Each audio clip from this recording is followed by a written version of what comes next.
be Tuesday, right? Yeah, Tuesday. Haven't done Carline Confessions in a couple of days. Friday, my guy didn't go to school. No comment there. And yesterday, I'm not going to tell you what I did in Carline. Anyway, today, I want to read get with it, Emily. So what happens when you take 2 days off?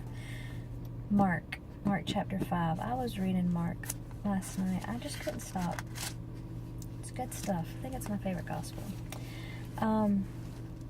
There's so much good stuff in here. Like every 3 sentences is like a sermon, But the Lord was just dropping some little nuggets of truth in my spirit as I was reading, and some things I'd never seen before. So we're going to read Mark chapter 5. Most of you, maybe some of you, maybe never heard of even the book Mark, but anyway, let's get into it. So Matthew, Jesus, take the wheel. Mark chapter 5, here we go.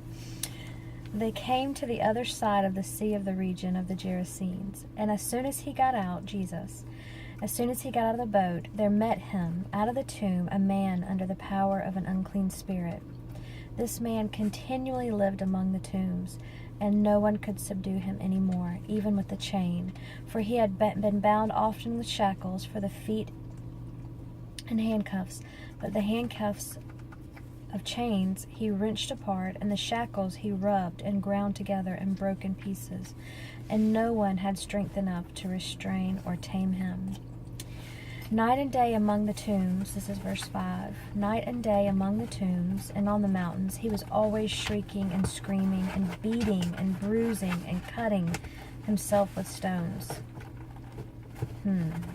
Say some things right here, but it is not the Spirit of the Lord that causes people to want to cause harm to themselves. I think we all know that, and maybe we all know someone who's been through that, and we need to rebuke that thing off of them.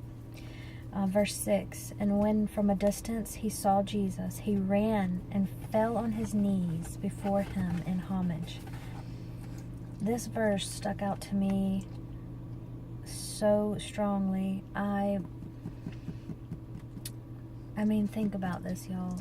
This man is demon-possessed. He's in a Gentile town. These are not Jews. These are not Bible, Torah-reading people here. I mean, I'm not saying that some weren't, but overall, these were Gentiles. These were unsaved, non-believers. And this man, this demon, which actually was many demons, paid homage to Jesus. I don't think we quite grasp the truth, the depth of the word when it says that even the demons shudder at his name.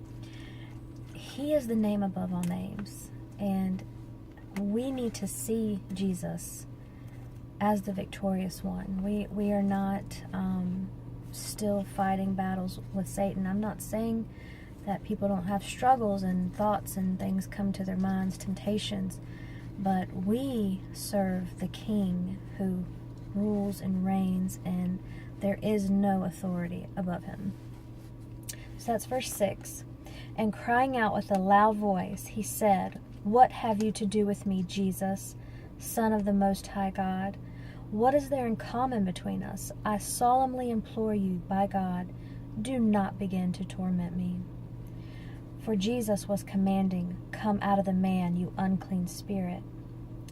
And Jesus asked him, "What is your name?" He replied, "My name is Legion, for we are many." And he kept begging Jesus urgently not to send them, himself and the other demons, away out of that region. Now a great herd of hogs was grazing there on the hillside, and the demons begged him, saying, "Send us to the hogs that we may go into them." So he gave them permission, verse 13. And the unclean spirits came out of the man, entered into the hogs and the herd, numbering about 2,000, rushed headlong down the steep slope into the sea, and were drowned in the sea.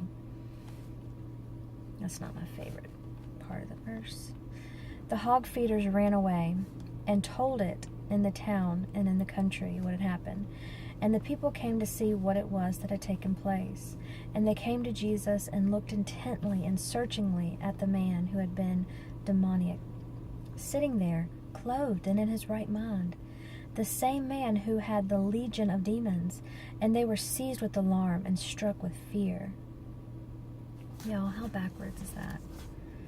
This man is cleansed, is free.